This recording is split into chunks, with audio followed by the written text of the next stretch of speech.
Hello students, कैसे हैं आप सभी लोग। मैं आशा करता हूं कि आप सभी अच्छे होंगे। तो आज की जो क्लास है हमारी वह आरआरबी ग्रुप डी एनटीपीसी में साइंस की क्लास होने वाली है। तो चलिए आज की क्लास को बिना देरी करे हम शुरू करते हैं। तो आज की क्लास का आपका पहला क्वेश्चन है, मानव मस्तिष्क कितने ग्राम का होता है। तो आपको बताना है जो मानव मस्तिष्क का भार होता है वह कितने ग्राम का होता है। तो आपका ऑप्शन नंबर ए सही हो जाएगा।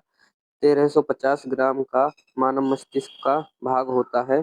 तो आपका अगला क्वेश्चन है, बल का सीजीएस मात्रक क्या होता है। तो आपका जो राइट आंसर है वह ऑप्शन नंबर सी हो जाएगा। डाइन जो है बल का सीजीएस मात्रक होता है। तो आपका अगला क्वेश्चन है, 1 किलोग्राम राशि का वजन कितना होता है। तो आप बताना 1 किलोग्राम राशि जो होती है उसका वजन कितना होता है। तो आपका सही आंसर हो जाएगा ऑप्शन नंबर सी, 9.8 न्यूटन जो है 1 किलोग्राम राशि का वजन होता है।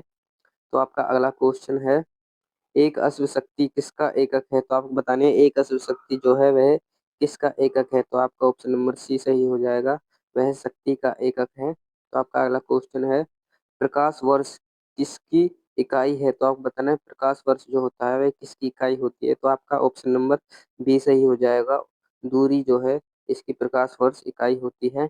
और यदि स्टूडेंट्स आपको क्लास अच्छी लग रही है तो क्लास को लाइक एंड सब्सक्राइब करना ना भूलें। तो चलिए अगला क्वेश्चन आपका, एक प्रकाश वर्ष है। तो आपको बताना एक प्रकाश वर्ष जो है वह है 9.46 गुणा 10 मिमी है। तो आपका ऑप्शन नंबर बी सही हो जाएगा, 9.46 गुणा 10 मिमी होता है। तो आपका अगला क्वेश्चन है, 1 लीटर कितना गैलन के बराबर होता है। तो आपको बताना है 1 लीटर जो है वह कितने गैलन के बराबर होता है। तो आपका ऑप्शन नंबर ए सही हो जाएगा, 0.2642 के बराबर 1 लीटर होता है। ऑप्शन ए सही हो जाएगा। तो आपका अगला क्वेश्चन है, लॉगरिथम के आविष्कारक हैं। तो आपको बताना है लॉगरिथम के आविष्कारक जो है वह कौन है। तो आपका ऑप्शन नंबर सी सही हो जाएगा, जॉन नेपियर जो है वह लॉगरिथम के आविष्कारक हैं। तो आपका अगला क्वेश्चन है, घड़ी की चाबी में संचित ऊर्जा है। तो आपको बताना है जो घड़ी की चाबी होती है उसमें संचित ऊर्जा होती है। तो आपका ऑप्शन नंबर सही सी सही हो जाएगा, स्थितिज ऊर्जा जो है वह घड़ी की चाबी में संचित ऊर्जा होती है। तो आपका अगला क्वेश्चन है, अनुदैर्ध्य तरंग उत्पन्न हो सकती हैं। तो आप बताना अनुदैर्ध्य तरंग जो है वह उत्पन्न किस चीज में हो सकती हैं। तो आपका ऑप्शन नंबर ए सही हो जाएगा, सभी माध्यम में। जैसे ठोस में भी अनुदैर्ध्य तरंग उत्पन्न हो सकती है, द्रव में भी अनुदैर्ध्य तरंग उत्पन्न हो सकती है और गैस में भी अनुदैर्ध्य तरंग जो है उत्पन्न हो जाती है। तो ऑप्शन से ए सही हो जाएगा। तो आपका अगला क्वेश्चन है, किस माध्यम में अनुप्रस्थ तरंग उत्पन्न नहीं हो सकती। तो आपको बताना है ऐसा कौन सा माध्यम है जिसमें अनुप्रस्थ तरंग जो है उत्पन्न नहीं हो सकती। तो आपका ऑप्शन नंबर बी सही हो जाएगा, हवा में जो है अनुप्रस्थ तरंग जो है यह उत्पन्न नहीं हो सकती है।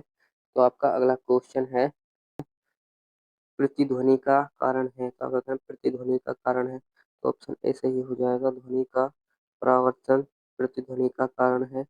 आपका अगला क्वेश्चन है, झूला झूलते समय कोई व्यक्ति झूला पर खड़ा हो जाए तो उसका आवर्तकाल।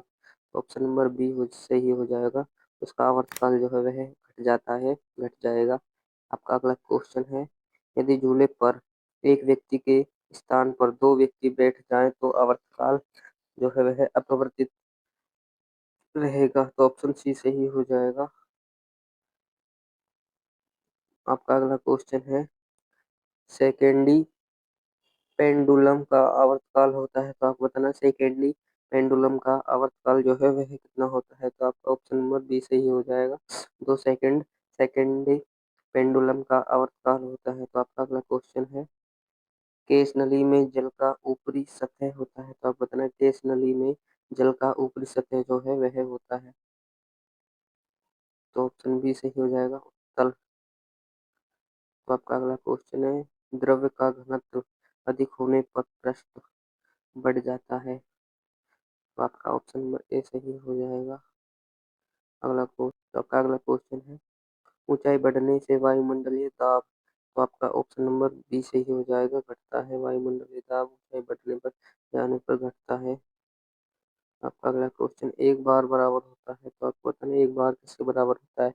तो ऑप्शन सी सही हो जाएगा। 105 पास्कल के बराबर एक बार होता है। तो आपका अगला क्वेश्चन है, किसी वस्तु का भार अधिकतम होता है, तो आपका सही आंसर जो है वह ऑप्शन नंबर सी सही हो जाएगा। निर्वात में